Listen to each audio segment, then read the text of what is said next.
What up, New York Giant Nation and football fans all over the world? It is your boy, Mac the Giants fan, and I got my guy, my super dope co-host, Adam Costas, and this is the Week 3 edition of the Real Deal NFC East Round-Up. Punch that intro. Cash flow.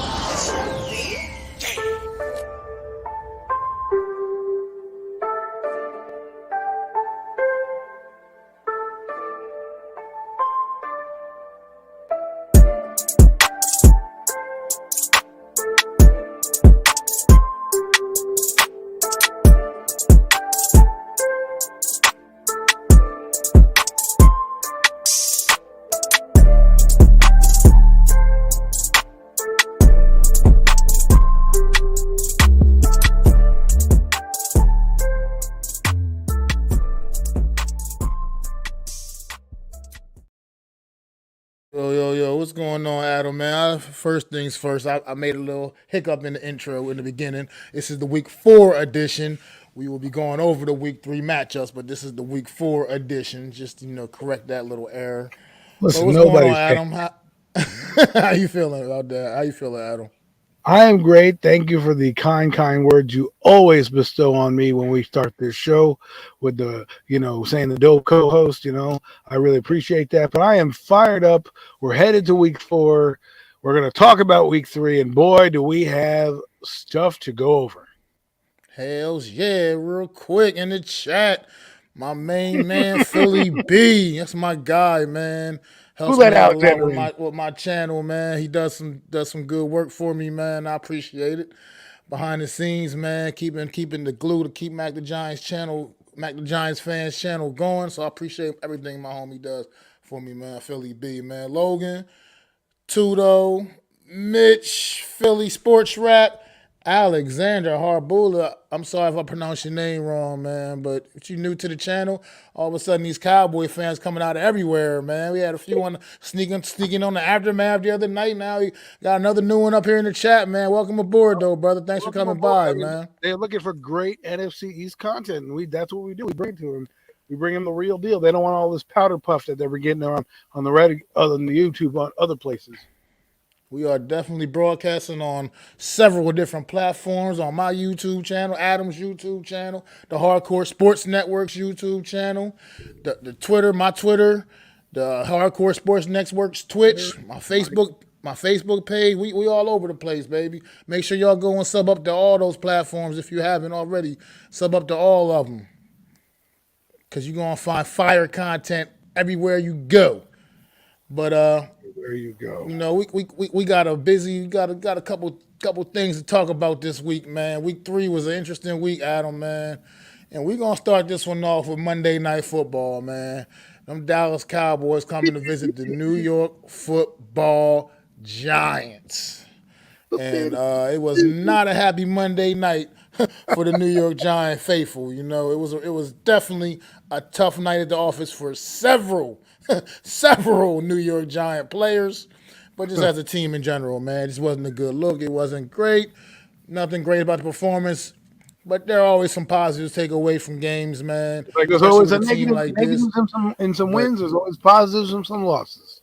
But there was a lot of negatives in this one, and I'll let you take it away, brother. Well, first and foremost, I want to start with this, okay? Who in the hell tried to tell me that the Cowboys defense was not good? Because I know that I was having conversations with people in certain streams, in the YouTube space, Twitter space, whatever you want to call it. We were having discussions, and people came across to me saying they had one guy on defense, he has 2 moves, and the rest of the defense is caca. Well, guess what? I got Mac all choked up. Guess what? Went down the wrong pipe.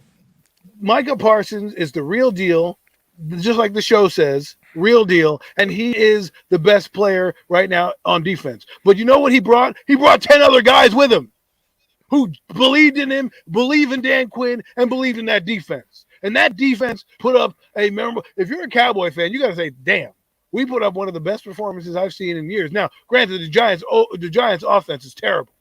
It's terrible, and we'll get into them in a minute. But I just wanted to air that out there that the Cowboys brought more than Micah to the party. As a matter of fact, I don't think he had a quarterback sack. But you know what he did? He opened everything up. And let me tell you what he did to one of our guards. Number 64, you were going to be on a highlight reel for a long time. I think his name was Galowinski. Oh, my God. Oh, my God. Micah Parsons ran him over like he was a child. Stepped on his chest right to the quarterback. Woo! That was a rough play. I remember that. That was rough. Oh, man, I did not want to be in the film room in the offensive line with that guy because that is getting rewound. But on the other side, in Cowboy locker room, it's getting rewound the other way. Hey, Micah, man, look what you did. So I just want to get that off the chest. As far as the Giants go, I'll let Max start off with his Giant point. But I just want to get off my chest because I know a lot of people were telling me and doubting me about the Cowboys defense. And I told them to go watch the tape because guess what? Cincinnati woke up on Sunday, didn't they? Yes, they did. But, yeah, as far as the Giants go, man, look, I'm going to go into this game, man. People, social media the last few days, I guess you love or hate the guy, Daniel Jones. We're going to start off with him, man. The QB. The QB that was running for his life on Monday. He got 80 yards, rushed 79 yards on the ground. That was mostly him running for his life. It was real out there. It got real out there. I feel like maybe two of his plays were design runs. Everything else was just third. I think a third 8 was. Oh no. Yeah, it was. But he read the play and just took it. But yeah. So it's like this man was running for his life all night long, and yes, he statistically still didn't blow anybody out the window, but it was kind of a little more understandable due to the circumstances of what he was dealing with. And he put out a gutsy performance, and I'm not mad at Daniel Jones one bit. He is far from the reason we lost this football game. You need a lot more help than what he got Monday night. And it starts up front with that O-line, man. Oh, my God. Talk about teachable moments. Whew. Evan Neal, I'm sure, is sitting in the film room right now after practice. He's got to be still sitting in that film room looking and wondering what he needs to do. I mean, he's a rookie. He played only his third NFL game. I'm not even remotely getting down on Evan Neal, man. He's a young player that faced a ferocious pass rush, and he got taken to school on Monday night, man. Well, let's hope he learns. Demarcus Lawrence gave that man something to build upon, and I think Evan Neal ultimately will. Hopefully, next few weeks or so, he can start picking that up a little bit because he's been really rocky with his pass protection throughout the whole entire season. But he really learned a lesson on Monday night, man. Demarcus Lawrence, who went into that game with 0 sacks on the season, left out of this game on Monday night with 3 sacks on the season, just like that. So, well, hopefully he learned something because we play them on Thanksgiving. So we'll see. I'm not trying to watch that kind of effort on Thanksgiving. I want to eat my turkey and be able to not see my quarterback running around for his life all game. Well, yeah. Well, Mac, I think that's the life we're going to be living with this Giant offense. Unfortunately, there's no reinforcements coming through that door. There's no Anthony Munoz, no Bruce Matthews. None of these guys are walking in to save them. So these baptism by fire, as Carl Banks says. So let's get into the line because they were very disappointing. Now, we'll talk about you said Daniel Jones. Let's stick with Daniel Jones, and I'll get to the offensive line. I can't be mad at Daniel. This doesn't change my mind on him, but I don't get mad at him. He did what he had to do to keep drives alive and keep us in the game. Was it a winning performance? Obviously not, because we lost. But did he do enough to keep us in the game? Yes. Is this the greatest game he's ever played? Absolutely not. I've heard content creators across YouTube and TV say, "Oh my God, it's so great." Okay, come on. He threw 400 yards against the Saints. Are you telling me this is great?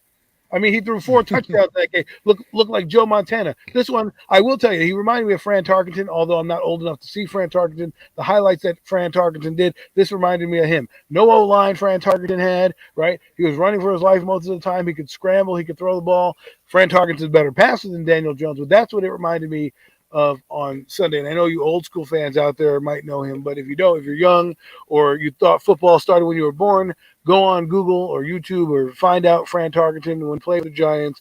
You'll see exactly what I'm talking about. Looked like Daniel Jones on Monday. He had some good throws. I feel bad. Like I said, I feel bad for this guy because I think they're sabotaging him. And this is why I think he needs to leave. Okay, I'm not against Daniel. I don't want to say people say I hate him. Yeah, I don't like the guy because a lot of things he brings to the table. But I will say this: they haven't given him a fair shake, and for that reason alone, I think you need to move on from him. And the reason why I say that because look at his receivers. They've not brought in one guy in his tenure that's been good. Golden Tate. I mean, that guy had maybe half a season that was good, but he was out for Viagra the first year, right? The second year, he didn't play much. He had Darius Slayton in that year. We haven't seen him much in this game, right? Daniel had more options, and I think Pat Shurmur's offense is what we need to see more of, right? The crossing routes, those types of things. He even had Evan Ingram. He has nobody here. He has Richie James, who, was not on the NFL roster last year. David Sills, who was a practice squad player and should probably go back down to the practice squad, right? Absolutely. Kenny Golladay, who's not motivated. I don't know why. He should have 72 million reasons why he's motivated, but hey, he's not, right? We'll be talking about him in a little bit. Sterling Shepard, unfortunately, RIP his career with the Giants because he's now done. He's dropping balls, right? And Kadarius Toney, I guess he's making rap songs with Lil Wayne or something like that because I don't see him anywhere on the field. And I don't know if it's the turf, if he's injured. I'm not really going to clown the kid, but I would love to see him on the field because I think he brings an element that we don't have. We didn't do any reverses in the game. Man, I can go on for days. I know it was about Daniel, so it's just to him, and then we can get into the offense a little bit more. But Daniel didn't have much to work with. I commend his performance. Again, it doesn't move the needle for me much. Like I said to you guys, he plays this against good defenses. Next week, I guarantee you he's probably going to go over the 220-yard mark, 2 touchdowns, right? And then against the Packers and the Ravens, he'll come back down to earth, and you'll see what I'm talking about. And that's been the ebb and flow of Dan Jones. But hats off to him for keeping us in the game. Absolutely, man. And yeah, as far as like I said, the O-line definitely just needs to. It has to, especially to me, the interior. Because you said something on the aftermath that resonated with me the other night, and it's about the amazing season that Andrew Thomas, number 78, our left tackle, was having. He is absolutely. I just saw today he's been graded out so far as the highest graded lineman through the first 3 weeks of the season, which I don't put a lot of stock into all those publications and everything, but at the same time, it's a little bit of credibility, respect, and somebody is out there noticing the work that he's putting in. Unfortunately, we got 4 other guys that ain't quite ready and ain't nowhere near his level or playing up to the level of him. And it's affecting this offensive line mightily, man. I mean, he's a rock, man. I love him. Thomas, I was watching plays where when Michael Parsons lined up on Andrew Thomas's side, he wasn't the same. I'm not saying nothing away from Michael Parsons. He's like Adam said, phenomenal talent and maybe arguably the best defensive player in this league now.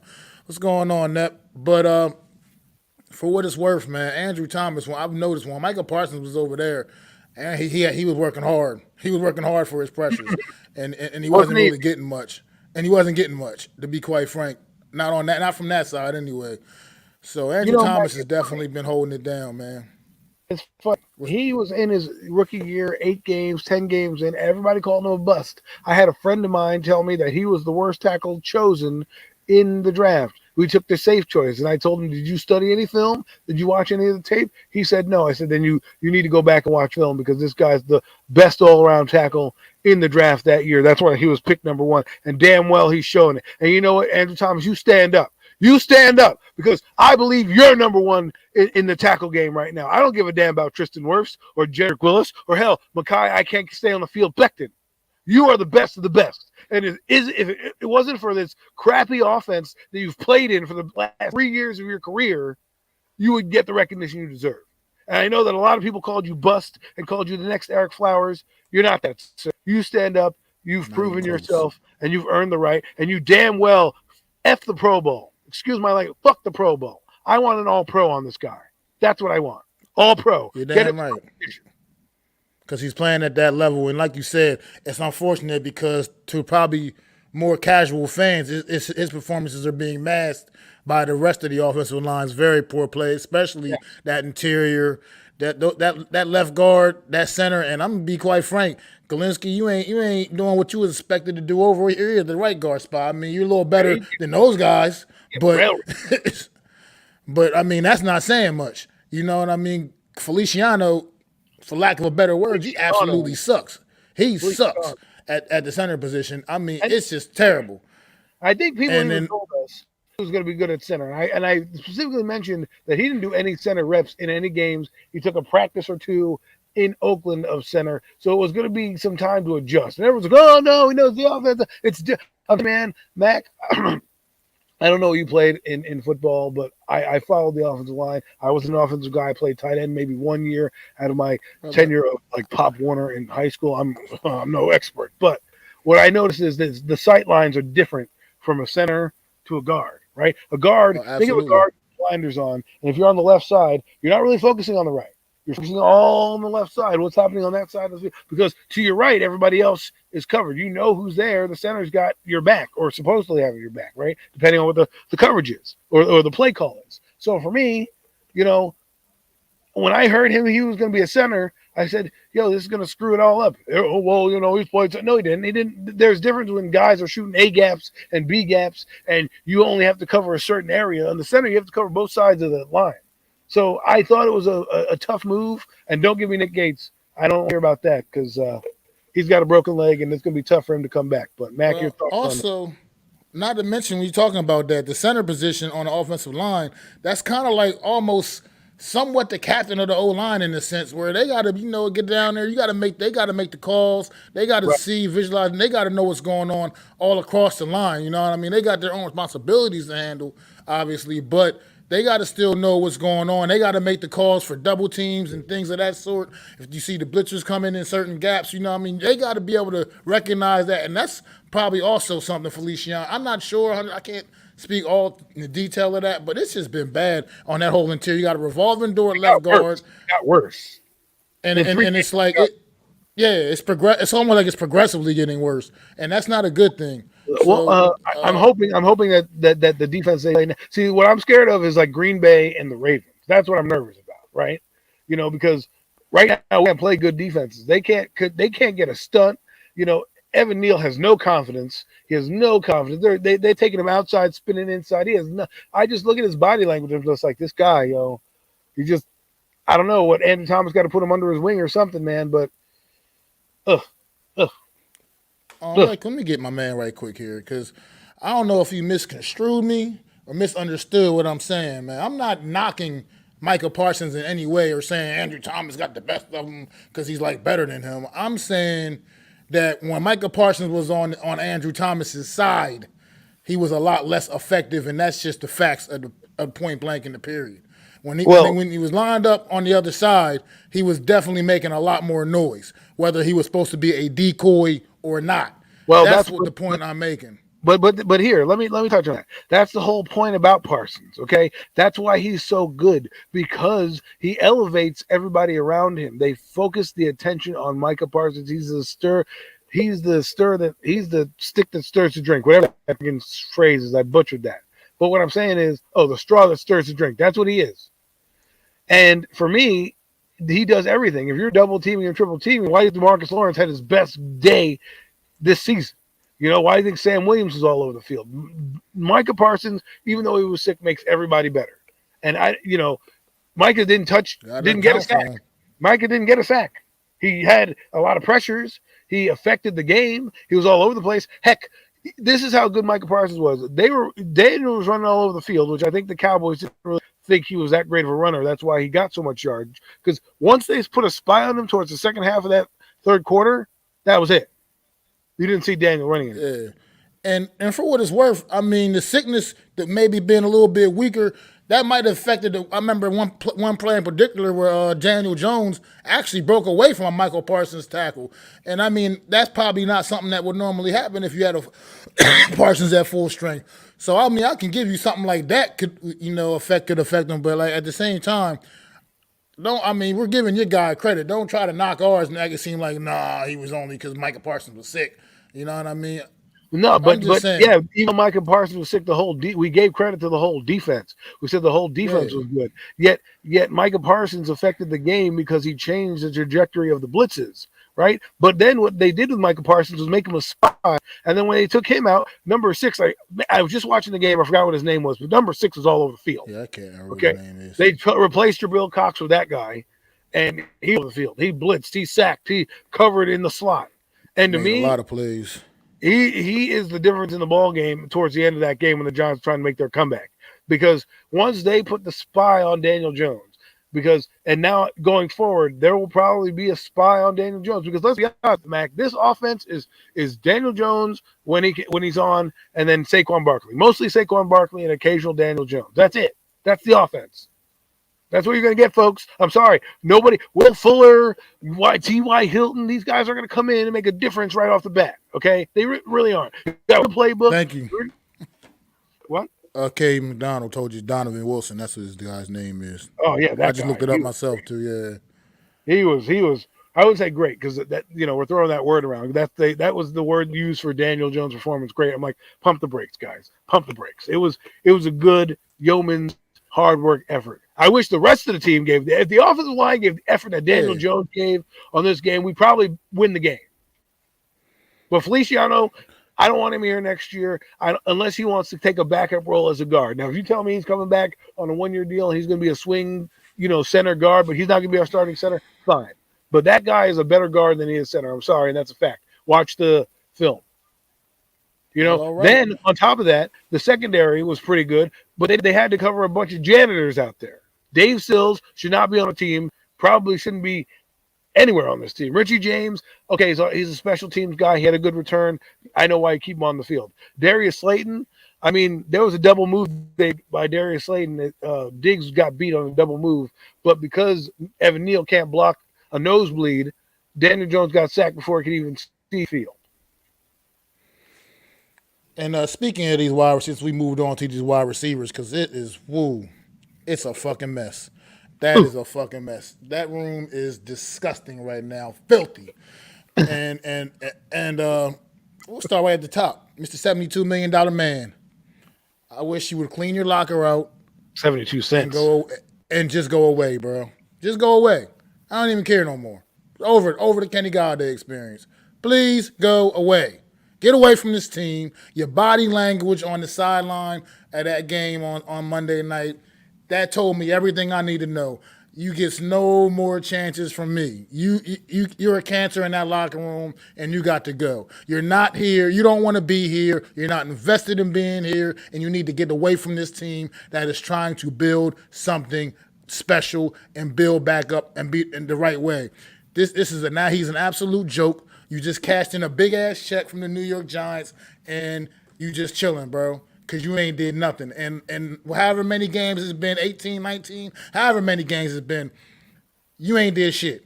You sitting here, we're getting ready to go into week 4, and you got a $72 million contract, and you got 2 catches for 22 yards. Tell me where they do that at. 2 catches for 22 yards. Garrett's offense. You drop a key pass in the game Monday night, late in the game. Sure, it's just still no guarantee we was going to be able to come back. But at the same time, that sure didn't help. And then, like Miz has been saying, you just get up and kind of like no emotion, no fucks given, just, so well, that seems to be the entire mentality of the offense. And that's led by number 8 because you see his body language. You just to me, I need a guy that's going to yell at Galladay and get in his face like you just cost us the game. Get your head out of your ass and let's go, because that's what a leader does. That's what Favre would be doing. That's what Peyton Manning would be doing right now. Because guess what? Kenny Galladay yelled at you, Daniel. In the Redskin game. How about you grow the gravitas to go yell at him and say, "Hey, look at what I'm doing. I'm getting my ass killed out here on this field of friggin', melted plastic for you." $72 million who ain't doing shit. And you're making me look bad. And I'm trying, and if I were Daniel, I'd be like, look, I'm trying to make this team. I'm trying to stay here long term. I can't do that without you. So if you like me and you had any iota or any dignity, you play for me. But you've given up. So if I were Brian Daboll, I'd tell him, hey, listen, go home, take your ball, take your your shit and go home. Don't even show up at the facility. We'll pay you. Consider it unemployment via the Giants. Sit in your ass, figure out a trade with your agent, and call us back. Because right now the Giants are, growing, and you don't want this to fracture the locker room, because there's a guy named, Darius Slayton, who's going about it the right way. He ain't pouting. He ain't doing nothing. Exactly. Right? He may not. He took a pay cut for this team and got no burn. If anybody has a gripe or a bone to pick, it's that guy. Okay? You still get paid your full salary. That guy took a reduced rate to stay on the team and barely made the ball club. And yet he's still sitting here taking his lumps like a man, and probably going to have to now have a bigger role thanks to Shepard and your dumbass not playing anymore, which, now I'm going to respect Slayton a little more, because now we got half the receiving core out. Wan'Dale Robinson's out. Tony doesn't play. Shepard is gone. Kelly Galladay, you might as well put him inactive because he doesn't do shit, right? So now that leaves us with Richie James, David Sills, and Darius Slayton. That's it. It's like you have the audacity to make statements to the media about just play me. Like, I'm thinking you lit a fire under your own ass. You're going to come out there and actually, work your ass off and try to have a big game on Monday night. Well, all we got was the same guy we've seen here for the last now year and a half or whatever long you've been here, however long it's been. But it's just ridiculous, bro. You clearly don't want to be a part of this. He doesn't want to be a part of it. Like you said, as far as I'm concerned, just make him inactive. It doesn't matter. He's collecting money for free anyway, as it is. He's been doing that the whole time he's been here. So it ain't no difference now.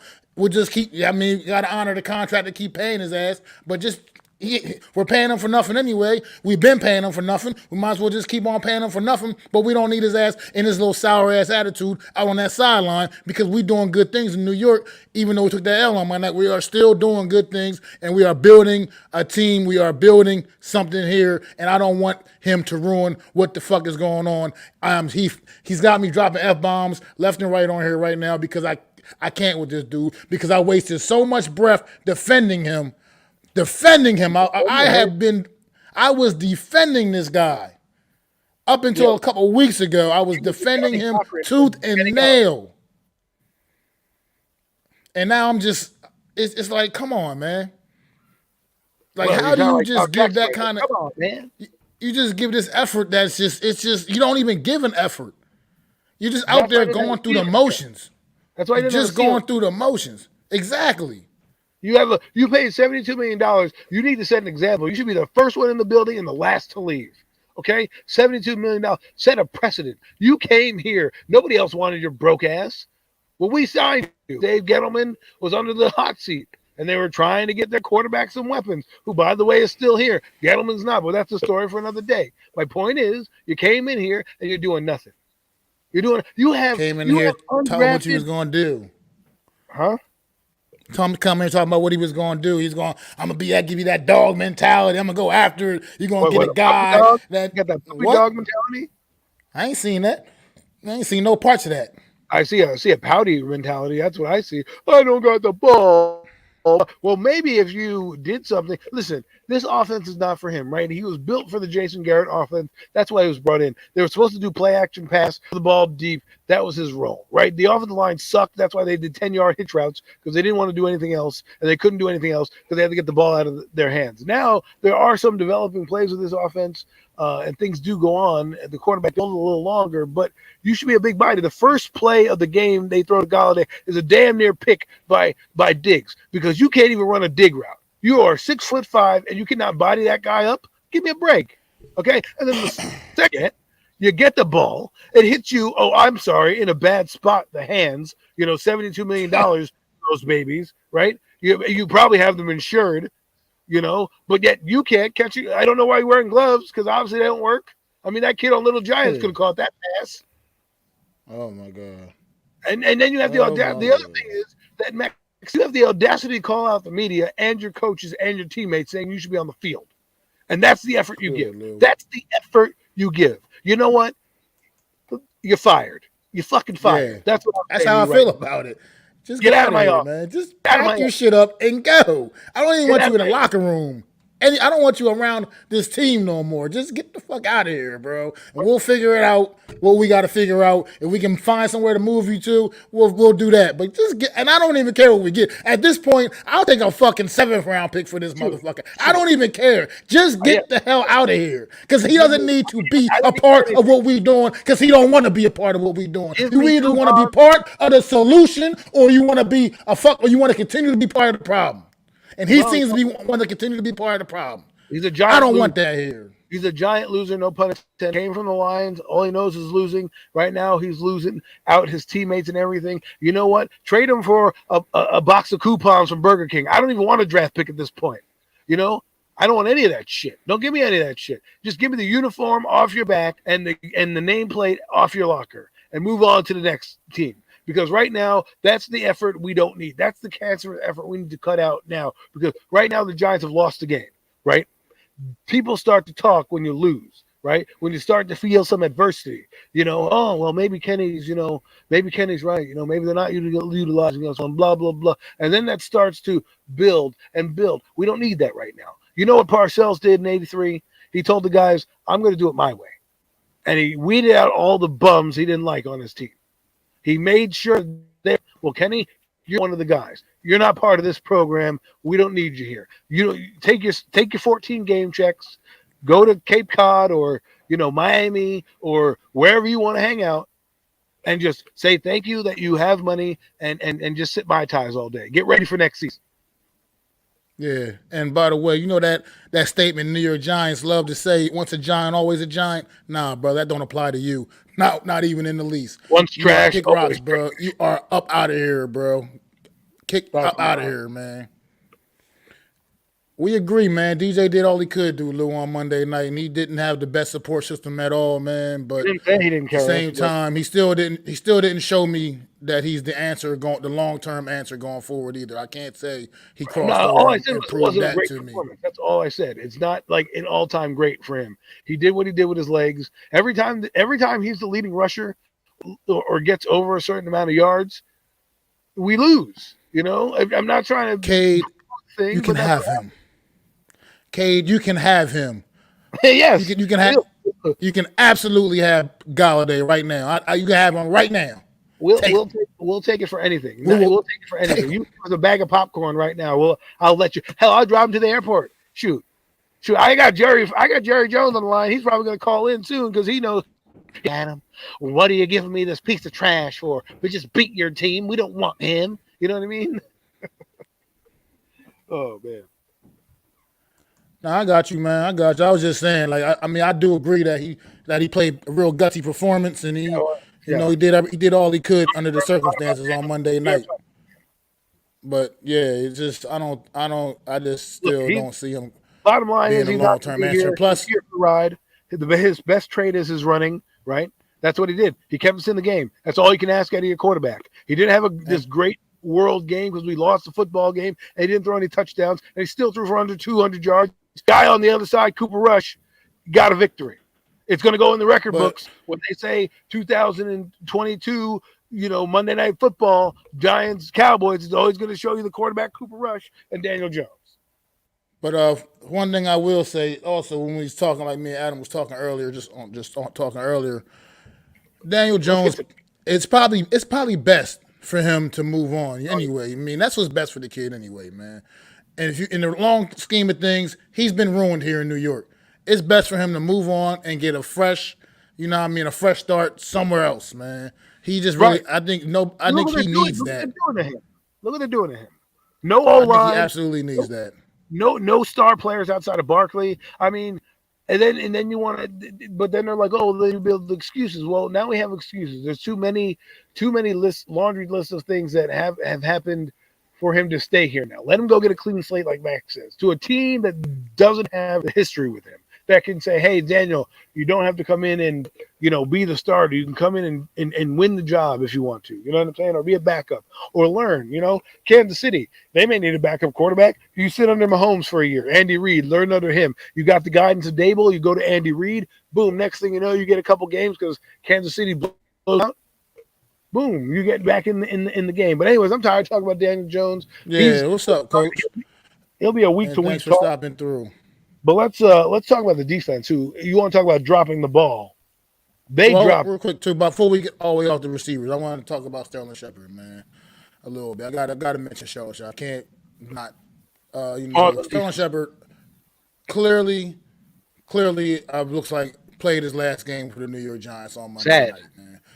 And it's a shame because he's been one of the receivers you can at least rely on, even though he had a pretty horrible game Monday night as well with the rest of the receivers.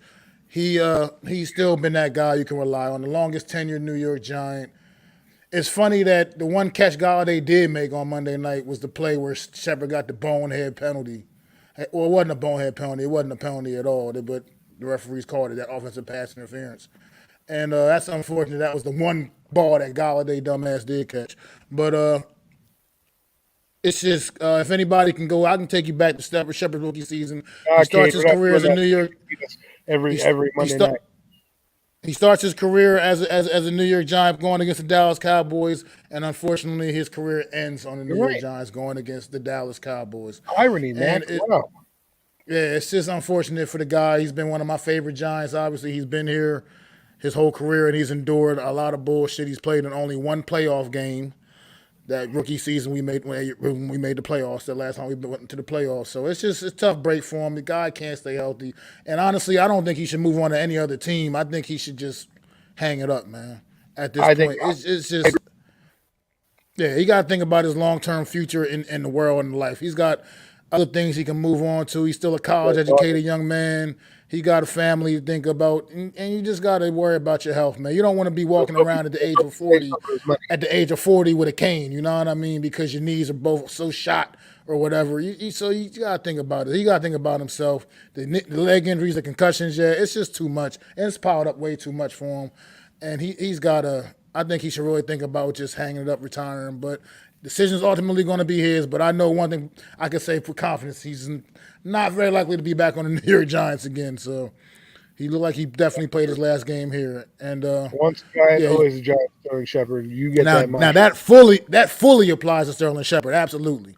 But Adam, you can go ahead and take it away with that defense, man, because we got some shit to talk about there too, brother. Oh my God, the defense, which a lot of people, I guess, overestimated, and a little bit myself too. We need to calm down because they got absolutely destroyed on Monday night, both in the run game and by a backup quarterback who, people told me we were going to, Cooper Rush. I said, you know what? This guy knows the offense. It's not like he's playing some tomato out there. Well, Cooper Rush had time to read any book you want, War and Peace. You read all the freaking Harry Potter that are there, and in one sitting, all the Star Trek books. He could have watched movies back there. That's how long and much time. Go watch the touchdown pass to CeeDee Lamb. Go watch the deep passes to him. They did not even sniff. They hit him once. Dexter Lawrence hit him once on a throw where he threw it off his back foot and still somehow floated it to CeeDee Lamb. Absolutely. Now, and I know people have been, talking about Kayvon Thibodeau as his first NFL game, and I get it. I totally get it. But if you can't play, Aziz got a whole season in the book, so I don't want to hear that. That excuse doesn't apply to him whether he's missed the first couple of games or not this season. Well, he got a whole season in the book already. Kayvon doesn't look healthy. I don't think his leg is fully there. I was watching him on snaps, and I don't think he has the explosiveness. That he's wearing that cumbersome brace. It obviously can't be comfortable. Well, my problem is, it's not even that we didn't record any sacks. It's like Adam was just saying, we didn't even sniff Cooper Rush, man. Like, we weren't even getting pressure on the guy in any way. We weren't rushing his throws. We weren't making him have to think about it. He wasn't running for his life like our quarterback was all night on the other opposite side. Yeah, it wasn't. Cooper Rush was comfortable back there, just like, let me see. I don't even think he had to wash his jersey. I mean, I know we don't play on grass. Not. If you had an equipment manager to wash it, you could probably just put it back up in the locker and say, here for next week. That's how clean it was. Oh, and man. Then the run defense. You think this defense missed Leo Williams on Monday night? Because I do. Thank you. I do. That run Mac, defense. Woo! Mac, I want to say something about Leo, right? I hope people start to appreciate him now. because all I heard was the trade was bad and blah, blah, blah. The 3rd round pick, the 5th round pick, Leo this, Leo that. This shows you what a difference he makes. Because if I probably, Azeez Ojulari probably has a better game. Probably Kayvon Thibodeau has a better game. But because he's not in that game, they double-team Dexter Lawrence. They double-team Azeez Ojulari. They can do so many more things because he's not in that game. Appreciate that, man. You don't get many D tackles that can do what he did. The last one, the Giants have had a few in their history. Keith Hamilton was one. Cornelius Griffin was one. You know, I would even say Fred Robbins at one time was a D tackle for them, right? And now you have Leonard Williams. Yeah. Probably is up there with Keith Hamilton in terms of talent. Okay? Absolutely. He's that good. Good name drop. If you don't know Keith the Hammer Hamilton is, go look him up. Remember him and Strahan almost got in a fight on the sideline one time years ago, man. That was awesome. Oh, man. God. Keith Hamilton was a bad dude, man. He was a bad dude. I really wish he got a championship because that guy, he deserves to be in the Ring of Honor. I know he didn't have the sack numbers, but just his presence alone, he deserves to be there. He was a tickle in my eyes in the era when I was growing up, and there weren't many like him. But Leonard Williams kind of reminds me of him.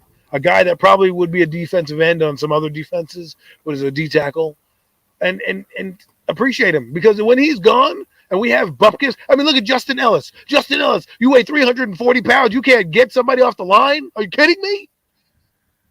Yeah. Well, how about we take my man's question right quick, Case, as he's talking about.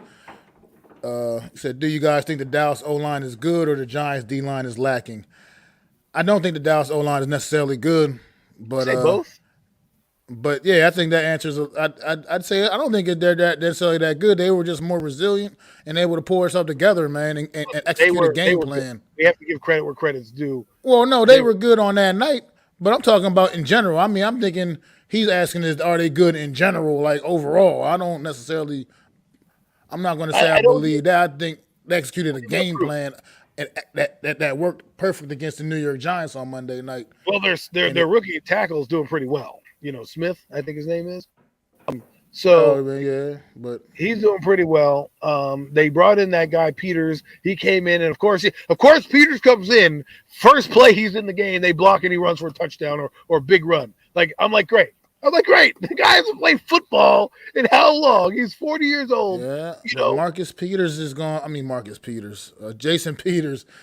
to be a first ballot Hall of Famer after he retires, bro. But that's just no doubt about that. You think he was going to come in and just have an impact? I thought he would be okay. I mean, you would like to think that he wouldn't, but I'm not completely stunned that he did because he just still is. Like I said, he's going to be a first ballot Hall of Famer. He's one of the best left tackles to ever play this game, man. And I know he's playing guard now for the Cowboys. On the team? None. Oh, we can definitely talk about that. The linebacker core is a disgrace. Hello, Blake. Are you available, Blake? Are you available, Blake? I'm sorry. This is Joe Shane. I'm very sorry. I did not mean to cut you. I will pay you double what we paid you to come back and save this defense because Carlito got benched for a rookie. The rookie didn't do that much better. Okay? Tay Crowder, what are you doing on the goal line, man? Wrap up. You just let Zeke Elliott bounce off you and score a touchdown. And that piggybacks off what Coach is saying. Like that, Leo's absence was critical, man. And that comes with Leo's absence, man. We really needed the linebackers to be able to step up, be able to stick their nose in there and make some plays in that run and run support, man. And it was terrible, man.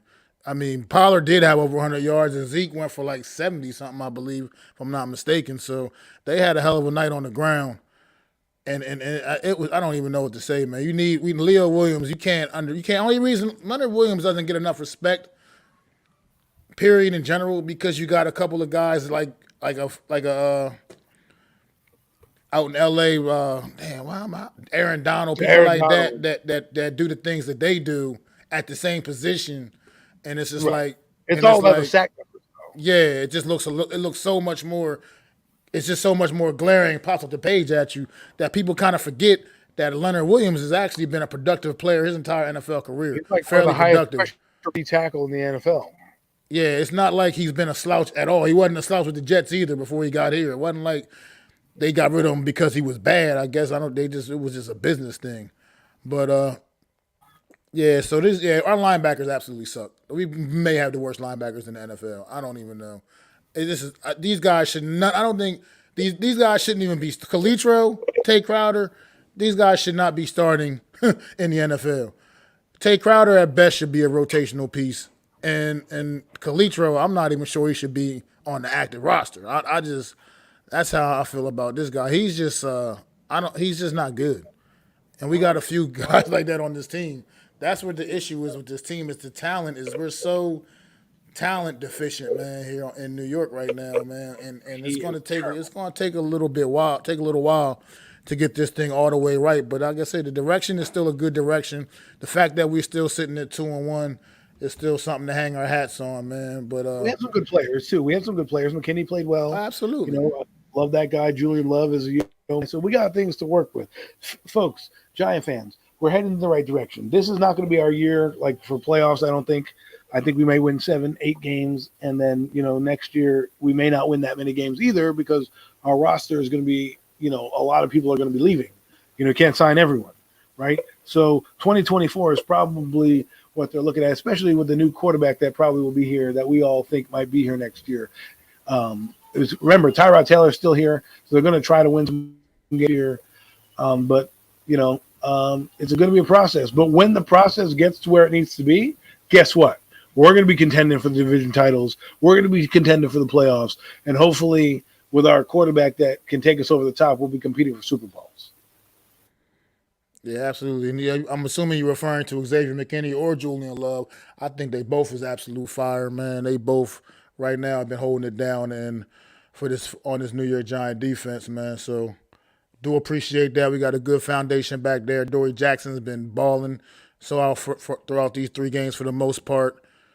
Like I said, we get that other cornerback situated, and I think Aaron Robinson could have been on his way. That appendectomy came at a pretty bad time for him.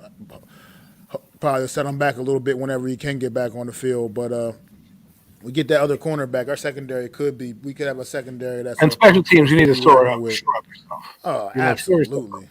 You gave up a big return. It would have been a touchdown if it wasn't for the guy tripping on the Gillian's foot. You got a blocked field goal, which was one of the biggest plays in the game, Mac. We didn't talk about, but which goes under the radar because we're too busy focusing on Daniel Jones's, Hall of Fame performance that we forgot about the block kick, which was a big. Well, that was the opening drive of the game for the Giants, and that would have been a good momentum builder to go downfield and against a good defense. Get some points on the board right on your first drive. I mean, even though it would only been a field goal, but that blocked field goal was clutch. But that's momentum. Game. That's like giving you confidence. Yeah, absolutely. Saying, it's not gonna be a long night, and maybe the pressure's less to score when you have 19 points and they go up 20-19 or 20. You know what I mean? Like the game changes. I agree.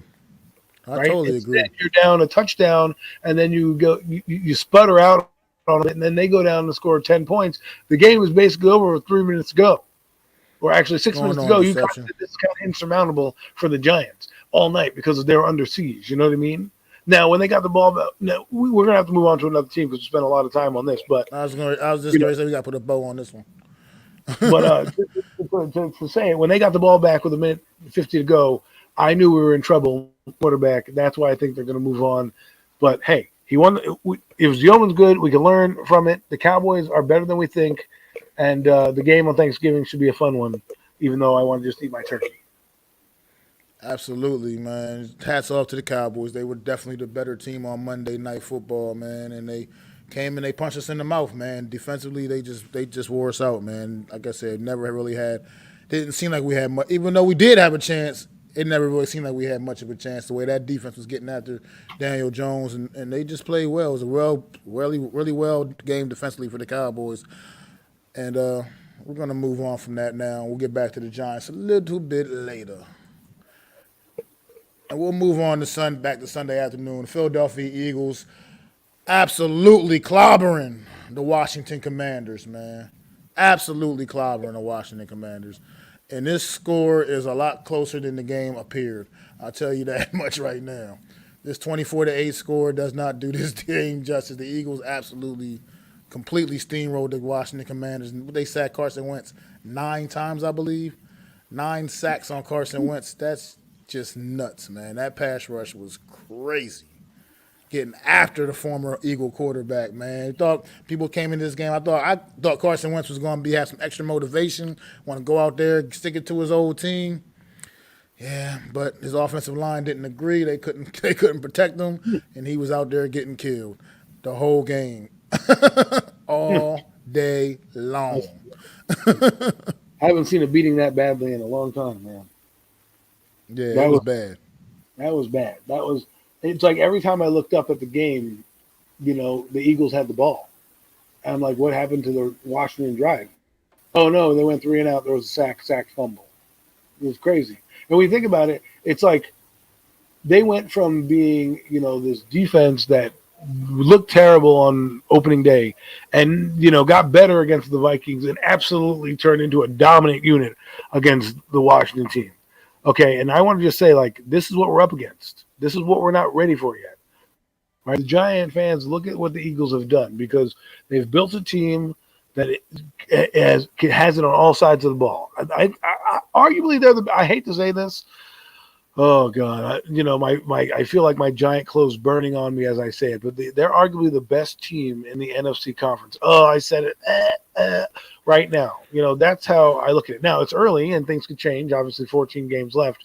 But we're they could make a deep run in the playoffs. Let's just say that. I don't want to say anything further than that because it was already bad enough that they won one in their history, but to say that they're going again is going to – I don't think I can rest in peace. Well, you said that about the Eagles being the best. I think they absolutely are the best team in the NFC conference right now. Oh, take that. And it's not easy. It's not easy for me to say that either, but I believe that's just the facts of the matter, what we've seen through 3 weeks of action so far. But I've seen publications this morning with the power rankings. These power rankings, again, they've got the Eagles number one, leapfrogging the Buffalo Bills. Well, number one in the power, number one overall. I mean, I'm not sure if I'm ready to quite give them that much credit yet. I don't think they're there yet. I don't think they can. I don't know what happened against an AFC. Yeah, but they are a absolute juggernaut of a team, man. They can run the ball well. They can pass the ball well. Then they're phenomenal on defense. They took their foot off the gas in the middle of the third quarter. And this Washington team is a bit of a mess as well. So I don't their defense is absolutely atrocious. It's terrible. I don't know what happened to this Washington Commander defense, man. I get, like I said, you get a big injury, like I get a guy like Chase Young not in the lineup for the last almost damn near a whole year now. But is he on Micah Parsons' level where he elevates everybody that good? Gracious. How can it be that big of a glaring difference on your defense? Just like a couple of years ago, one of the absolute best defenses in the league, top 5 defense, easily. And now it's just like, I don't even know who these guys are. I don't know who their linebackers are. I don't know what's going on back there. They look like they're in shambles. I don't know if that's because the Eagles are that good or the Washington team is really that bad. I mean, Carson Wentz looked like Carson Wentz that game, but he had it on his face as well. But, he just couldn't do anything. They couldn't get anything going. But let's flip to the offense. I want to mention this because this guy needs to get a little bit more respect. And again, I hate praising the Eagles. You know me, I'm a Giant fan. The team down the turnpike gives me more odds than anything in life, okay? Man. But if sitting on this show... Being nice to those guys. It says real deal, right? So I have to be real. Man. And what my eyes are is... When I say this, Jalen Hurts is doing pretty well. I'm sorry, people. I know that's something hard concept to put their head around, but they are doing well. And unpopular opinion sports, I don't think they're overhyped. I really do believe they're a good team. They're not, we don't want to like them because, they're the Eagles, right? Just like we didn't think the Cowboys were a good defense. This is a good team you're seeing. And they're putting it together. They're figuring out their way, but they're winning games, and their quarterback is playing lights out. Jalen Hurts. Go ahead, finish. I'm sorry. He is playing lights out. He's playing lights out. I'm not going to say MVP. I'm not going to go that far, but clearly the best he's looked in his first couple years. Absolutely. I mean, He went out there on Sunday against Washington, and he beat them with his arm. He only ran the ball. He ran the ball 9 times for 20 yards. He beat the Washington Commanders with his arm. 22 of 35, 340 yards, and 3 touchdown passes. That's what a top level quarterback does. That's what a top. I mean, he goes out there and he can do whatever he needs to do to get the job done. Their He's offensive proving line that is right fantastic. now. That's one of the best in the league, if not the best in the league. I mean, this team, if they stay healthy, and that's a big if with the NFL, we're going to see this team in late January. I hate to say this, but we are. They've already beat one of the teams we think is going, and that's the Vikings, right? They're going to play the Packers at some point in this season, right? So soon they're going to be soon. The more wins they build out to, we're going to be talking about, are they going to be the conference winner? Are they going to be the champion? But they're solid, but I want to see how they respond when they get punched in the mouth. They haven't really been tested yet. So you only can beat who's on your schedule, right? And Detroit came out and punched them in the mouth. And ever since that game, they've ratcheted it up. I mean, they've played pretty good against the Vikings. I mean, you can't say the Vikings aren't anybody. The Vikings are 2-1, okay, in this early season. I know people want to say they haven't played anybody's, but they dominated the Vikings and beat Detroit last week, right? And also beat up the Packers in week 1.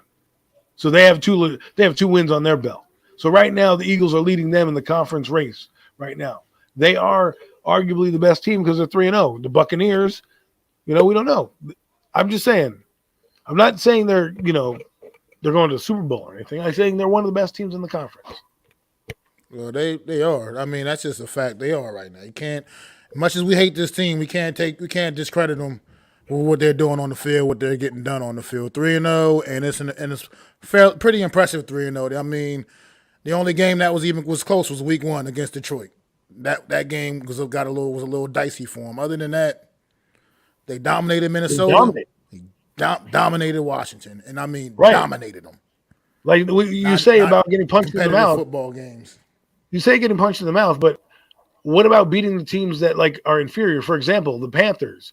We had 2 turnovers inside our own. We had 2 inside the Panthers' red zone, and we didn't capitalize. Against a team like the Eagles, that's game over. They're already up 14-0. That would have been 14-0. Yeah, I agree with that. And that would have been this question. With Washington, could the drama with the ownership contribute to the stripping the team mentally? Has it created a negative culture? I'm not trying to diminish Philly and what they did. Well, good question, Ed. Coach, I think that team is in turmoil. I mean, their coach came out and said some stuff. They're only is being in trouble for allegedly pictures or inappropriate actions with the cheerleaders and stuff like that. I'm not going to get into it. They're a dysfunctional franchise. What I was hoping was that Ron Rivera was a coach that could deal with this dysfunctionalness and bring them together. And that hasn't happened. It's unfortunate because I like Ron Rivera as a coach. I do believe leadership is part of the reason why I'm probably seeing this. I don't know what goes on in that locker room. I can't tell you what goes on in the locker room. Being in a locker room with John Mara, myself, and seeing how that guy conducted himself and how things matriculated from the bottom where I was to the top where he was. Yeah, I'm pretty sure things are talked about, and that's probably putting a strain on some players. But you still need to go out there and perform. And you're getting paid to do a job, whether or not whatever's going on in the back scene. But I think what's also happening with them is a lot of injuries at the wrong time, right? Their defense injuries. Ron Rivera is probably going to be shown the door if this doesn't work out because he brought in Carson Wentz.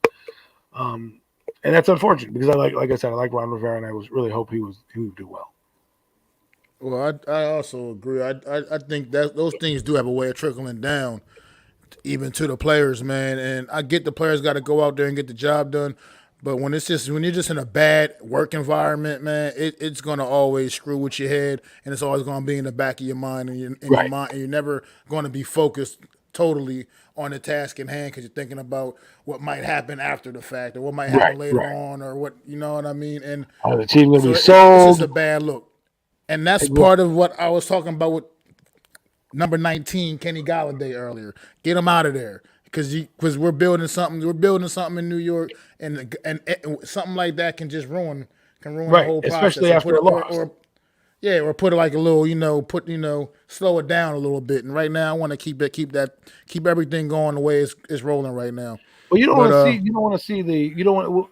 what you're alluding to is you don't want to see that play out like it's playing out now, right?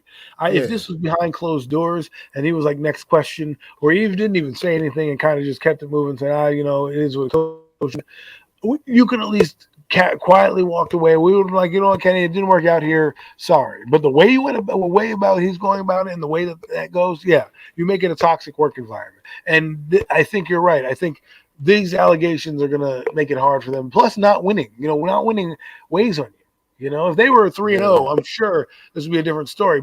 But Carson Wentz, even though he's performed well, the team has lost 2 games. And they're probably going to lose a third one this is what they call a segue in the business, as they play the Dallas Cowboys on Sunday. I don't think they have a chance. With this Cowboy team, the way the Cowboys came out and played the Giants, they're looking at the Eagles saying, you think you're the best in the conference. Wait till we get our guys back in our offensive line healthy. They're able to get the Cowboys getting things done that been done with Cooper Rush at quarterback. They got a competent backup, and look, I think a lot of us slept on that. I didn't realize Cooper. I didn't even know who their backup was, honestly, going before the season started. And they got this guy named Cooper Rush that you got Jerry Jones coming out saying all kinds of outlandish things like quarterback controversy. Hope he can have a quarterback controversy and all kinds of craziness. That's so. Some teams are blessed. Some teams just are a little more snake bitten. Right now, we've been one of those more snake bitten franchises. Well, we got a lot of work to do. But the thing is, you could see, like, you're right? The Cowboys, you could see that their drafting has helped. Look who they drafted. They've done some unique trades. The one year they stunk, which was the year 2020, right? They got 2021 as when they got Micah Parsons. They cashed in. The next year they go to the playoffs. They get another decent lineman. It's just about how you put players together. And right now, the Cowboys, who did against Cincinnati, people told me Cincinnati was going to railroad that team with Cooper Rush. The Cowboys just got their butts kicked against Tampa Bay. They lost their quarterback, this, that, and the other thing. And all they did was go out and steal that victory at home. Okay, they didn't want to believe in that fluke. Well, guess who believed in themselves? The Dallas Cowboys. We went over to their feed and you listened to their media. Those guys were loose. They were like, all right, we can beat this Giant team. We're not afraid of them. So when you're already coming in knowing that you can beat a team, you can keep Cooper Rush. This week, they don't need to bring in Dak Prescott. If I were them, I'd be like, listen, let's keep him in there. You heal up that arm, that hand. We'll keep it rolling with Cooper Rush, and we'll see you when we need Green Bay or something like that, right? Get really healthy because we're going to need what you just said. That's a great point, what you just said, because that's what that does. That gives Dallas now that confidence to let Dak really take his time and be 100% before he needs to come back, rush back into this lineup. Now, Dak might want to, as a competitor, might want to get back in line, especially when you see the backup out there performing well. You're like, wheeling and dealing, job or something. You know what I mean? But I don't think he really. When the owner says something like that, yeah, he's probably a little anxious. Yeah, but I don't think Dak has to truly worry about Cooper Rush taking his job. And Cooper Rush, being a professional that he is, has been brushing those questions off himself. You know what I mean? Like, he's not taking the bait and jumping down any rabbit holes with that. He understands what his role is on this team, and like I said, they're fortunate to have a guy that can come out there and still they don't lose anything offensively. To be quite frank, it's a lot. I know they played a great defense week 1 against Tampa Bay. That was a really phenomenal defense they played, but obviously that was a really bad offensive performance. And Cooper Rush has gotten this team looking decent on offense again, man, and. But they're playing well at the right time, man. Absolutely.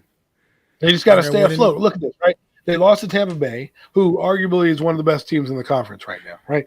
Which they're tied with the Cowboys record-wise, to be honest. But then they have the Bengals, who they could have easily lied down and came into the Giants 0-2, and then maybe the game is different and we beat them 0-3. Instead, they win back-to-back games and now have a chance to win and really kind of start to get closer to the being one of the best teams. Absolutely. So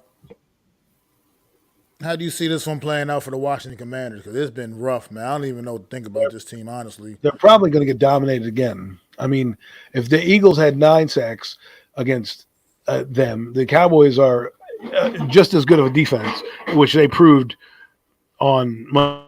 And if you look at it, Monday night they should have had more sacks, but penalties cost the Cowboys. They should have had at least 7 sacks against the Giants. I think they ended up with 5, maybe 6, but they could have had 7 or 8 because 5. They ended up with 5 because a couple of them got called for penalties, holding, and all that stuff. So if that's what Washington's going to bring out, I don't want to be a Washington Commander fan right now. But again, this is going to be a tough NFC East race, man. I mean, the Cowboys, again, they win this game. They're 3-1. The Giants, we'll get to them, but unless you play the Eagles, it's going to be a race to the end, man. It's going to be a race, and I think it's like we said. I think it's going to be a 2-team race when it's all said and done.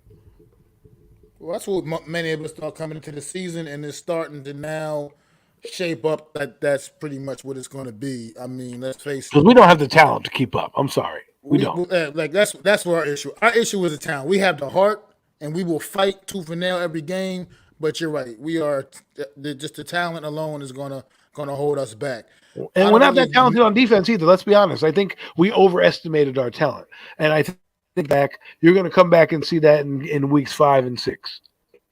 But I really don't know what this Washington team is. They're just kind of confusing to me. They're kind of treading water.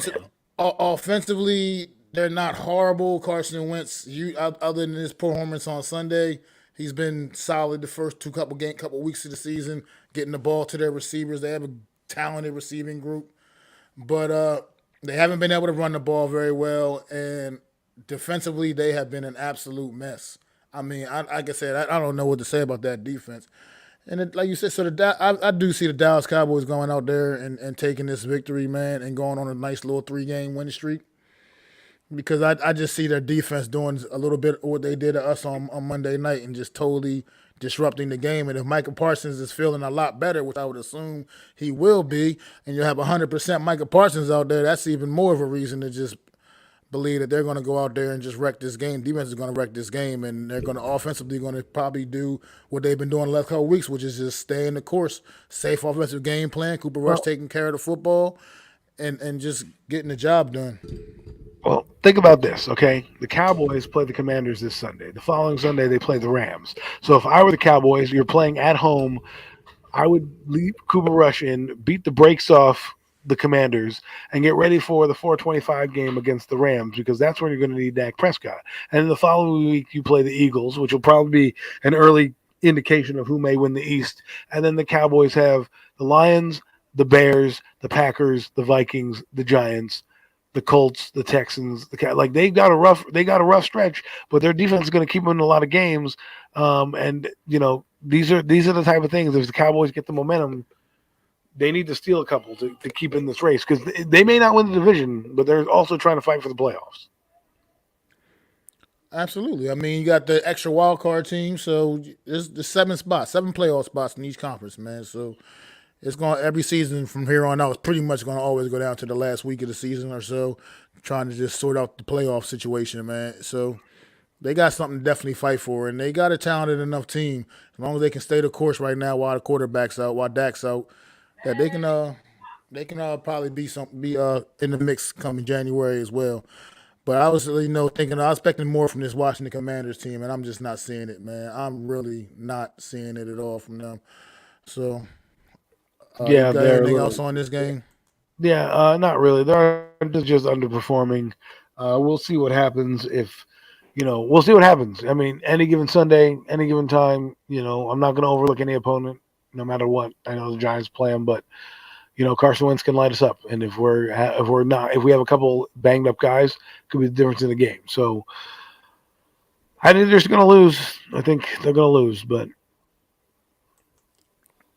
yeah, I don't see Washington coming out of this one. But we'll move on to the Jacksonville Jaguars coming up here to play the Philadelphia Eagles, man. Ooh, that's going to be a good one. That could be an interesting game, man. I wonder if they win. A lot of people. What happens with the Jaguars? Parsons, bro. But that's what it wouldn't totally stun me. But are you going out there? Are you picking them? You're picking them. I know it. I feel it. I I'm feel not. it in your I'm bones, not. man. I can't do that. That I can't do. And it's not that Jacksonville hasn't played very well, because they have. Jacksonville has played very well. They've been one of the surprises of the league throughout the first couple of weeks of the season. But this Philadelphia Eagle team, like I said, they're.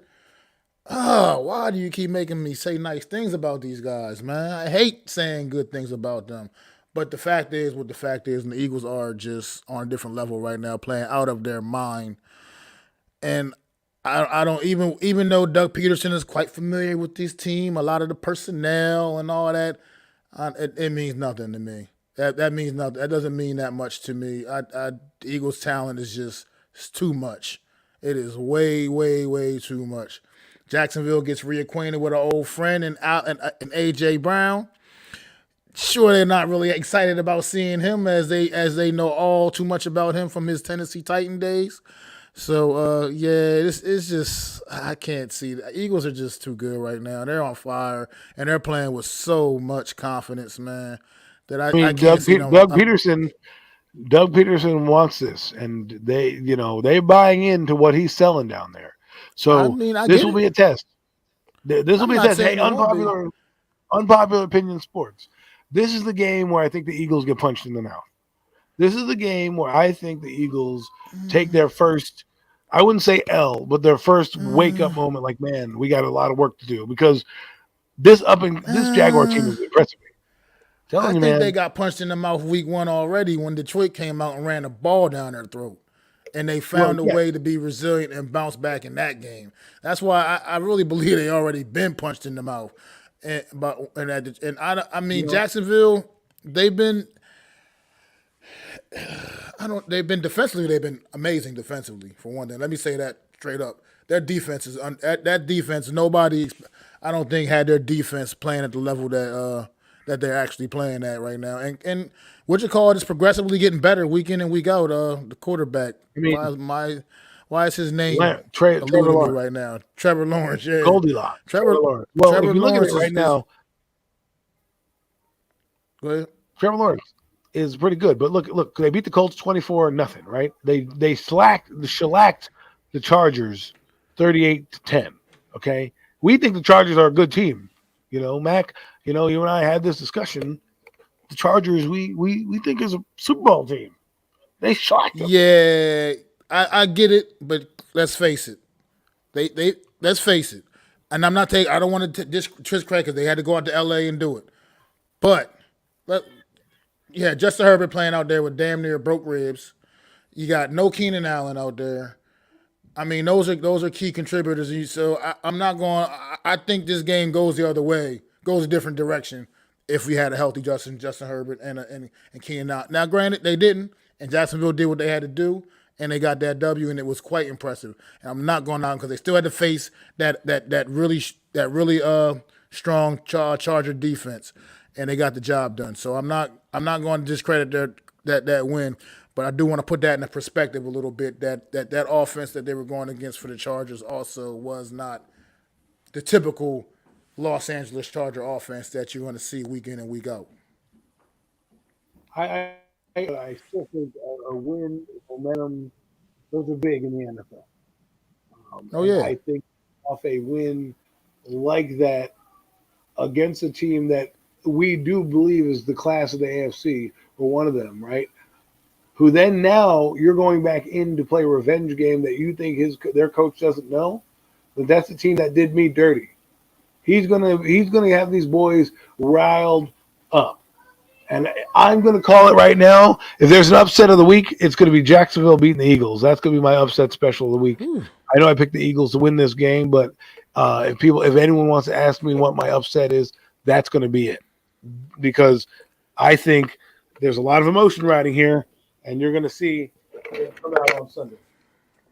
What is the chances the schedule makers put this schedule together and the Eagles play their former quarterback one week and then got to play their former coach the following week, man? That can't be a coincidence, man. They tried to say the schedule was just like a lottery almost when they do whatever the process they do. But that can't be a coincidence, man. They knew what they were doing when they did that. But TV. We need captivating. but I don't see it. I like this what I'm seeing from this young Jacksonville team, but I think this Eagle team is just going to be a little too much to handle, man. I think it's just going to be too much for them, and I can't foreshadow. I can't We foresee. can laugh if the Eagles lose to the Jags. What does that say about the Jags? You know, this is a league where it's not easy to win, and teams can beat you on any given day. Doesn't mean they're not going to be the best team in the conference. Doesn't mean they're not going to, represent in. It doesn't mean they're not going to get to the championship game. Let me stop right there. But the Jaguars, you got to give them a respect. They're going to come in. They play feisty defense. They're going to hang around, and this is a game they're going to be up for. The Eagles can't take them lightly. I'm just telling you. And like I said, I'm not saying. I'm definitely don't. Yeah, I agree with you on that. If the Eagles are taking this team like looking past this team, then they are crazy. I mean, I'm not saying that. You got to respect what the Jacksonville Jaguars have been doing through these first couple of weeks of the season. But I still don't think Jacksonville has quite enough to go up to Philly and get the job done against them on Sunday. I can't really see it. It could be a kind of close game because I think Jacksonville can go blow for blow with them for a little bit. You know what I mean? But I just don't see them able to go up there and get the job done, get the W. I just can't pick that.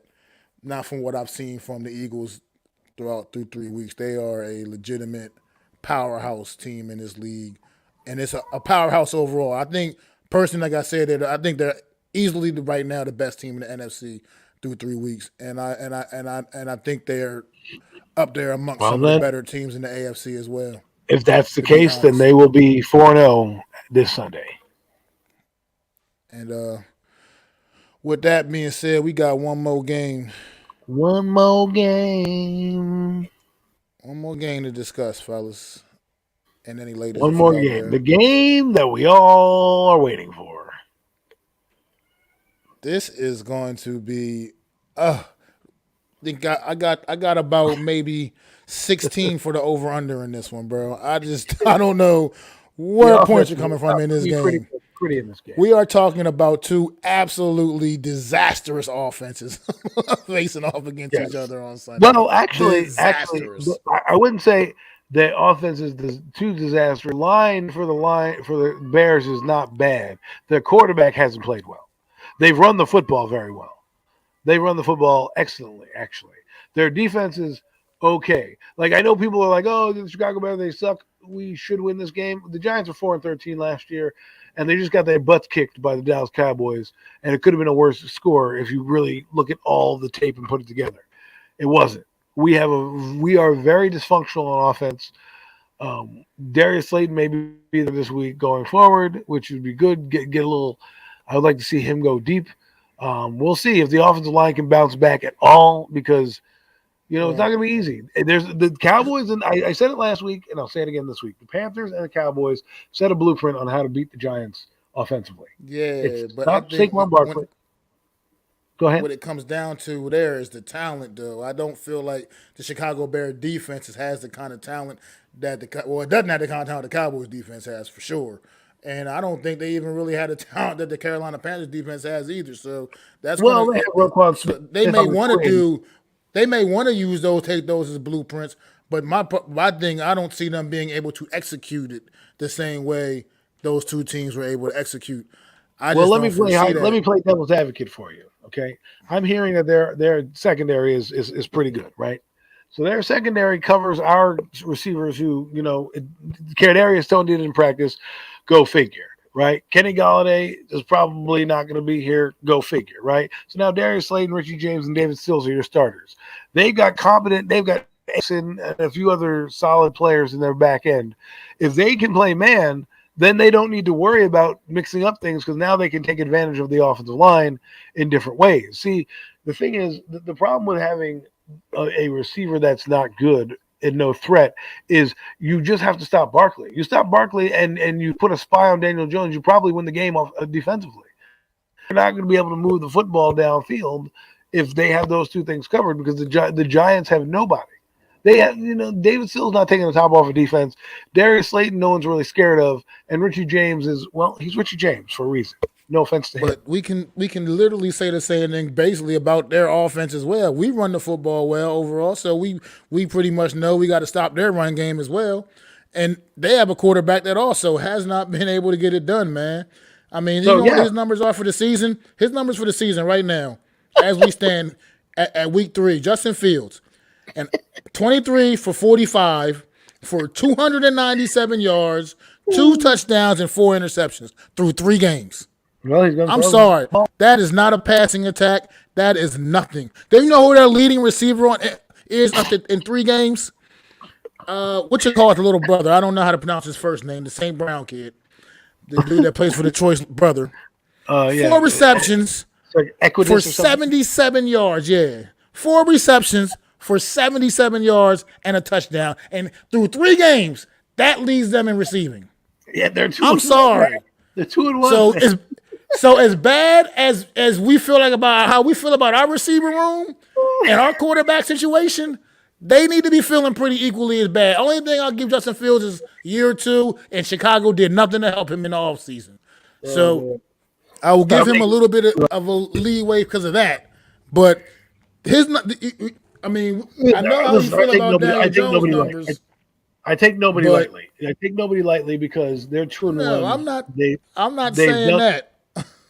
They've stole victories from the 49ers and the Houston Texans. Okay, so they are what their record is. Now I know they're putrid, and this is a game for the Giants that if you want to have any type of season, you need to win. If they lose this game, good night the lights. Good night the lights. I know you're going to say that's negative, but then you have Green Bay, the Ravens, and then the Jaguars on the docket, right? You lose the next 2 or 3 games, and you're like 3-5 or 2-6. Good night the lights. You need to be about 3-3 after 6 and 4-4 after 8 to have any semblance of any shot of any playoff games. And the last nights are murderer's row. You're going to play the Vikings. You're going to play the Eagles twice. You're going to play the only 2 games you're going to win in that one are probably the Commanders. But knowing how fluky the NFC East is, you probably drop one of them, right? If your offense is still this putrid. You've got the Colts who look like they might start to get on their way again after beating Kansas City. And then you have, did I mention the Vikings? Yeah. So those are going to be tough teams to beat who are going to also be jockeying for playoff position, not to mention the Cowboys again. So if they lose this game because they overlook an opponent because they're going to London to play Green Bay. Can't overlook anybody. We're not good enough to overlook anybody. But I hope they can't possibly have that mentality. They can't possibly have that mentality. There's no way you can overlook anybody when you're coming in here off of a 4-13 season and you're 2-1 right now, and the consensus from most is that you're a lucky 2-1. So I don't think you can overlook anyone. And Chicago is too. I feel like the same way about Chicago. That's why this game is like, you talk about 2 teams that are their record says they're the same, and they kind of look the same. I mean, they essentially the same damn team. They're both teams with very limited talent on the teams, especially offensively. I mean, where's Darnell Mooney at? This guy should be their leading receiver. His name, I can't even find his name on the damn stat sheet for Chicago right now. Let's just not make this team their get-right game, or, the game that they, one of the games of the 5 that they win this year. Let's not be one of those 5. Well, yeah, I mean, let's hope that Justin Fields doesn't all of a sudden go out there and remember how to throw the football and then has like a 300 yards and 3 touchdown passes. I mean, we definitely don't want that to happen, but just the way things been going with the Chicago team, I can't foresee that happening. I mean, this guy is literally last 2 weeks has completed like about maybe 14 passes in total the last couple of weeks. He's only got 23 completions on the season. He only has 23 completions on the whole damn season so far in 3 games. That's not starting quarterback stuff. I'm sorry. That's just not. And that's not going to get the job done against most teams. Like I said, that San Fran game they won, it was obviously luck on the side of that. It's mostly from Mother Nature. Mother Nature, I think, helped them, guided them to that victory with that poor weather. And then the week 3 win against Houston, I mean, they played against another team that's one of those like we talk about teams that are like those are the games you write down as could be a win. You know what I mean? Yeah, but did you think that they were going to beat Houston? Not initially, I didn't, because I thought Houston, even though based off of their record, had still been playing a little bit better from what I've seen through the first couple weeks of the season. So that my point is that like momentum breeds hope, right? Hope springs eternal, or whatever that is. Like maybe now I don't know if this is going to light the fire under Justin Fields, but maybe they make a game plan where you're like, listen, all we need is like you to get 150 yards and a touchdown, and we can run their throats because Leonard Williams is not playing. Like, I just don't like. I know the Giants are going to respond, but this is one of those games where if we overlook them or we're not playing our best, they might steal one, and you're sitting there like saying like we lost to the Bears, you know what I mean? Like, because if this team was 1-2 or 0-3, I'd be like, all right, there's no chance that you lose to this team. The fact that they're hook by crook, won 2 games. Well, I know you are saying the monsoon game, but I can only you play where you play, and the elements are what they are, right? I get it, but I'm just putting that into perspective because when you look at their numbers, especially offensively, our numbers actually are better offensively than theirs, right, all the way across the board. So as bad as offense has been, it's been more effective than the Bears' offense, and offense has been bad. So it's been bad. This is probably the worst, not necessarily the worst defense, but the worst talent the Bears are going to face offensively for their defense. They face That's also true. They face Brandon Cooks in that offense over there who have Darian Pierce, the running back, and Brandon Cooks and Davis Mills, who is a great quarterback, but he threw for 245 yards, right? And a touchdown and 2 intercepts. And then you had the Green Bay Packers. They played Aaron Rodgers. I mean, they were obviously not ready to play that team yet. And then game 1, they played Trey Lance and company and won, and didn't have to do much in that game because obviously it was a running game because it was raining. So this will be the first test where they might be able to bootleg their quarterback out, maybe run again, because the Giants haven't gotten pressure on anybody. So I can't guarantee that they're going to get pressure on Justin Fields. That's also true. So I can't even say like, hey, I can't even trust the defense because we lost to Cooper Rush. And I know, and the Cowboy line that you tell me is banged up. Well, hey, that line is banged up. We didn't do shit against them. I mean, this one thing we got to account for this, because what did carry Chicago on Sunday against Houston was their backup running back Khalil Herbert, who had to step in for David Montgomery, who got hurt and had to miss the rest of the game. And that guy went out there, had 20 carries, 157 yards, and 2 touchdowns. He absolutely put that team on his back, carried them to that victory. Because, once again, I'm going to bring up Justin Fields. I got to bring up Fields' numbers once again. 8 of 17, 106 yards, 2 interceptions. I'm saying, I don't know. Let me go look and see how many times he might have been sacked in the game, see what kind of pass rush he might have been dealing with. But got a feeling it wasn't overly ferocious. Okay, I'm wrong. He got sacked 5 times. He did get sacked 5 times, but he got sacked 5 times back there. So I didn't see much of that. Justin Fields, I didn't see much of that game, so I didn't know he was getting under that much pressure. But yeah, I mean the Texans defense is pretty good. So I mean maybe we get to Justin Fields as well. Who knows? But I don't know if that's it. We don't know. I didn't watch the game, so I don't know what kind of sacks they are. But yeah, same with me. I don't know either. Our defense gets no pressure, and people figure out that. And if they give him enough time where, he can sit back there and run, maybe he has a big day running the football like Daniel Jones and moves the chains that way and says, hey, listen, they're not going to get to you. If your first read's not there, just take it and go, right? So, and then maybe they turn around and hand it off to the running back and have a dual threat between the running back and receiver. The Giants are being gashed. They've been gashed in 2 games without Leo Williams. They had a big run with Kirsten McCaffrey after Leo Williams left the game, and the Panthers started to run downhill, and then they got absolutely bonked in this game with the downhill running. So if they have a downhill runner, that's probably where I'm going to go and have to play action and help my offensive line and my quarterback with a team that doesn't get to the quarterback. We didn't have any sacks last week, Mac. No sacks. No, I know. You don't got to remind me, brother. I watched all of that. I watched all of that as well. I'm just saying, like, See, like even Jeff said, the Bears defense is solid. They got nothing on offense when David Montgomery is banged up with a knee and ankle injuries. You're exactly right, but a solid defense is what I'm afraid of. Because because if you have enough to run and you have enough to bottle up Daniel in terms of his running game, then the Giants have nothing offensively. I get, but here's my thing, what I'm going to say, one other statement. In this NFL season right now, I feel like there's only maybe a couple of teams that have, you look down their rosters, you can say the Giants have a more talented roster than. And I think this Bears team is one of those couple of teams. I really believe that. This team is just, it's putrid, man. And they got 2 wins like we got 2 wins. And I get everything you're saying, and trust me wholeheartedly. But I just feel like in almost every way, we are still better than this football team based off of what we've seen the last few weeks. We are, but again, the NFL is wacky like that. I get it.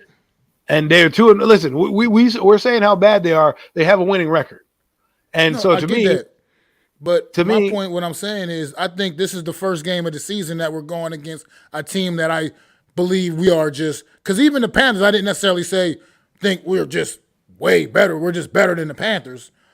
I think we can say that about this team, that we're better than this team, and we can say that with confidence. Right, and but it's got to prove out on Sunday because we say that, and the team or they get let down or there's a fumble. Let's say there's a strip fumble. Roquan Smith comes in, hits Daniel Jones, knocks his teeth in. The ball comes out, he returns it for a touchdown. That could be the difference in the ball game, right?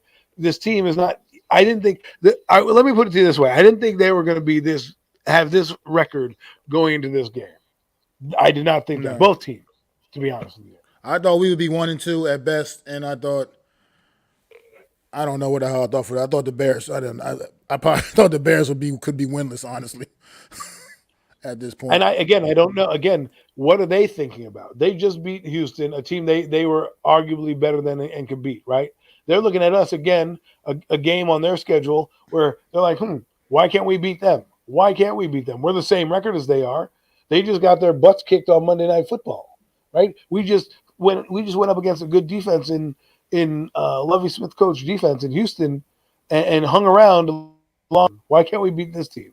And I'm just saying, I don't want to see a 200-yard effort or like this or Justin Fields figure it out and end up playing a cleaner game than Daniel Jones, let's say.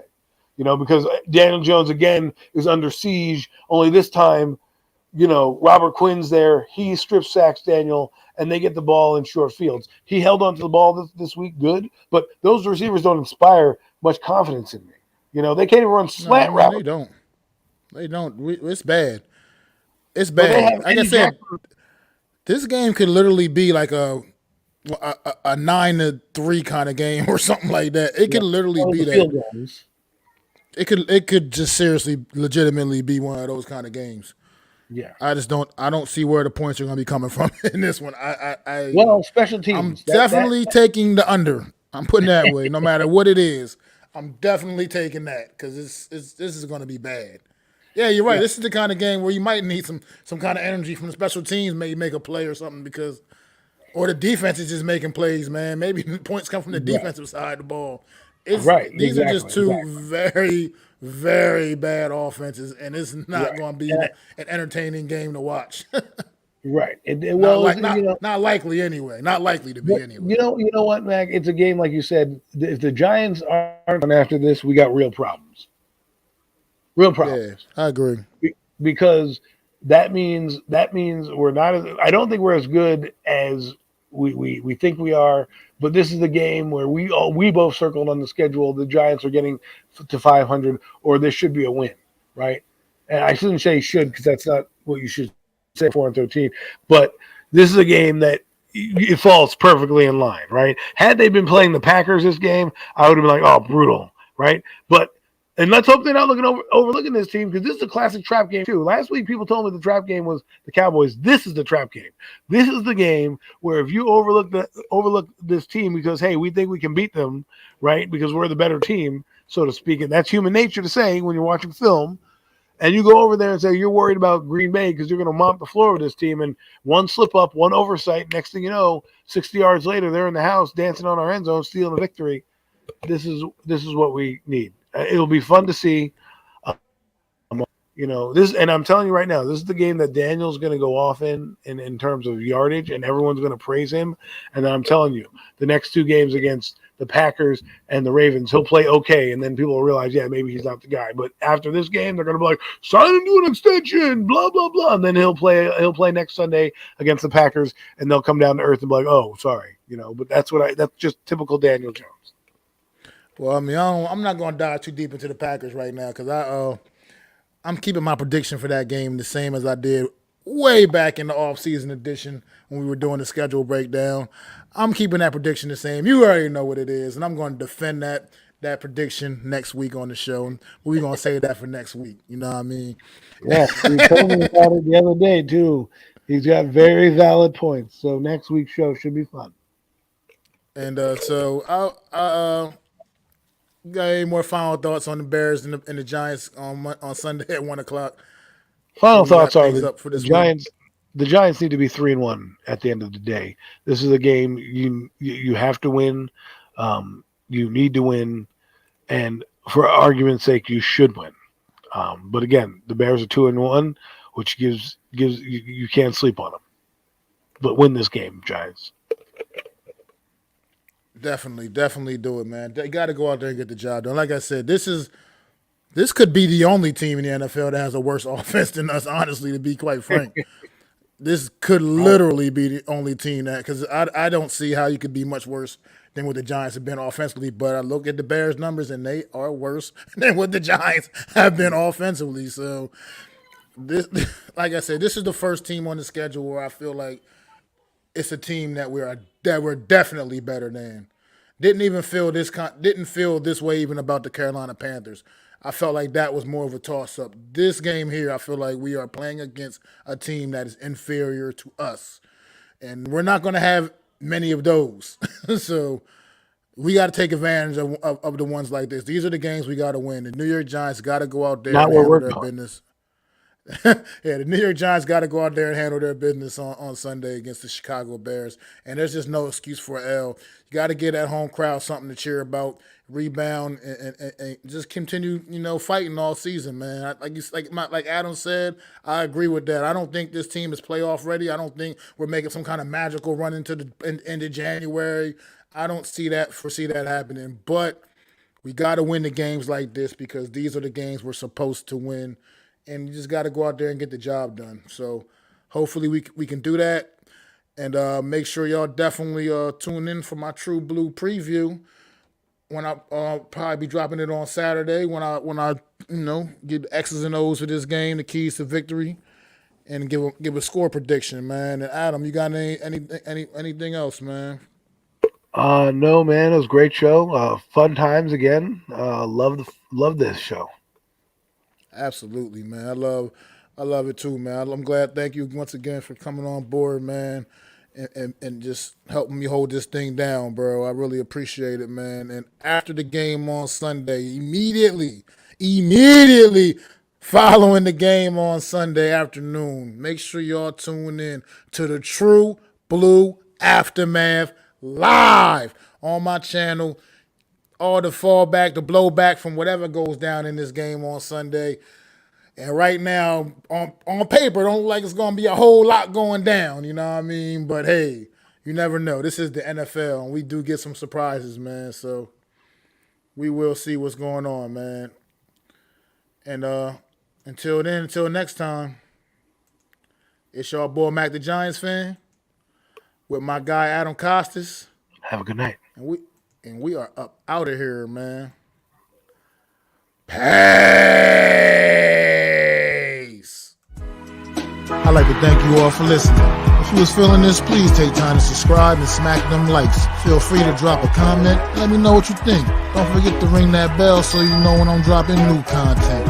It's your boy, Mac the Giants fan. You can find me on Twitter, YouTube, and Facebook at Mac the Giants fan. That's MACDA Giants fan.